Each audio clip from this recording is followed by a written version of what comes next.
মাইরা নার্সিং পড়বে, আমার মাইরা নার্সিং পড়বে, আমি দেখবো বাবা। তুমি না রেখে কে গেলা বাবা? আমাকে এতিম বানাইছো। কের লাগে কোনো অন্যায় করে নাই না তো, কের লাগে কোন শত্রুতা আসলে। এই কয়েক 2 বছর হয়েছে হপায় আমার বাবা এনে বাড়ি করছে। মানুষে খালি ছুটোছাড়া করে টাকা পায়, আর কোনো শত্রুতা আসলে না। আমরা দুইটা ভাই বোন, আমাকে তুই আমার বাবারে আল্লাহ লইয়ে গেছে। ওরা শত্রুরা আমার বাইরে এই না একটা কোপ দিছে, এই নিতেছে। আমি আর আমার মাই দেখি রক্ত এমন ছেড়া দিছে, রক্ত বেড়ার লগে ছেড়ে শব্দ হয়, মাটিতে শব্দ হয়। আমার ভাই এর মনে করে আমি দোয়াইনেস পড়ি, আমি দুরুদ শরীফ পড়ি, আমার ভাইয়ের গালে চুমা দিই। আমার ভাই আমার দিকে এরম করে তাকায় রয়েছে। আমার ভাইয়ের যদি এইনতে দেশে আমি যদি আইয়ে দেখতাম, এলে আমার ভাই মরতে না। আমার ভাইয়ের বউয়ের সব রক্ত ঝরে গেছে। খালি দেখছি পার কতটি কোপ, এই নিয়ে এমনভাবে কোপ দিছে না, ছুরি দিতেছে, গোস্ত বাইরেই গেছে, রক্তের ঠেলায় গোস্ত বাইরে, এমন রক্ত ছেড়ছে। আমার ভাইয়ের সোনার দেহ, আমার ভাইয়ের কতখানি রক্ত ছেড়ছে আপনারা দেখছেন না? আমার ভাইয়ের আমি আমি আমি আল্লাহর নামে না, আমি মাটি চুয়ে করতে পারবো। আমার ভাইয়ের একটা ফোঁটা রক্ত হারাম আসলে না, একটা ফোঁটা রক্ত। আমার ভাই মাথার গাম পায়া লাগিয়ে আমার পড়ালেখা করাইছে, আমার বাইরে মেট্রিক পাস করাইছে, আমার সাইজ নিয়ে পড়ায়। আমার ভাইয়ের কত স্বপ্ন।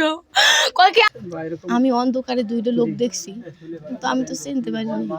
আর আপনি কি ওই সময় কেউ চেঞ্জ থাকে কোন?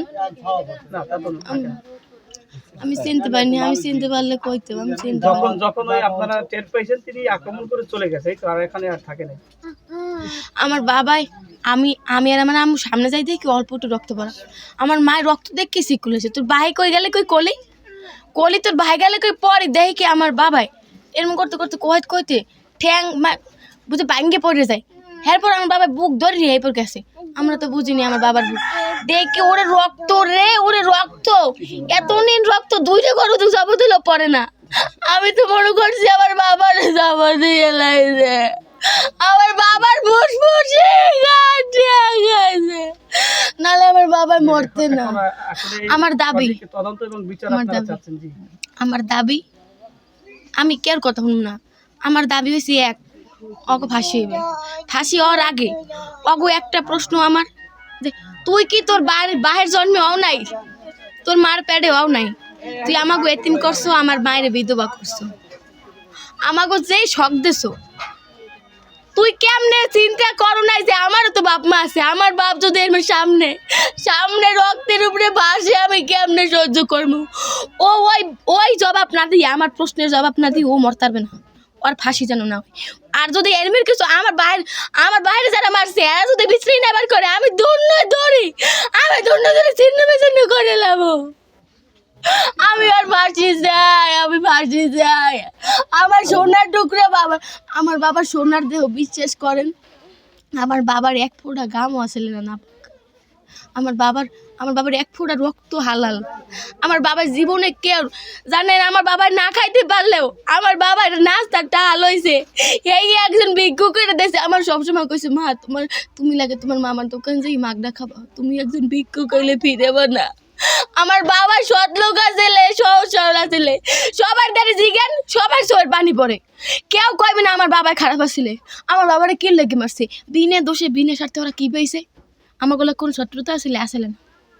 5 লাখ টাকা থাকতে ঘরে লই যেতে, ওরা আমার বাহের পাও কাটতে থুই যেতে, আমার বাহের জান্ডা দিয়ে যেতে, আমি আজীবন আমার বাহের পান্দি খাতাম, আমার বাহের পঙ্গই থাকতে আমি টানতাম। আমার বাহের সোনার দেহ থুয়ে গেছে, আমার বাহের জান্ডা লই গেছে। আমি আল্লাহরে কই, আল্লাহ আমার বাইরে যে লইয়ে গেছে, আমি উড়নে নামে পশ্চিম হিরে মোনাজাত ধরছি, আল্লাহ আমার জান আমি স্বেচ্ছায় দেবো তোমারে, তুমি এক ফির হুকুম করো, কিন্তু তুমি আমার বাবার জানটা দিয়ে যাও, আমার বাবার কিচ্ছু লাগবে না, আমার বাবার জানটা দিয়ে যাও। আমার বাবার জানটাই লই গেছে, দেহ করবো কি?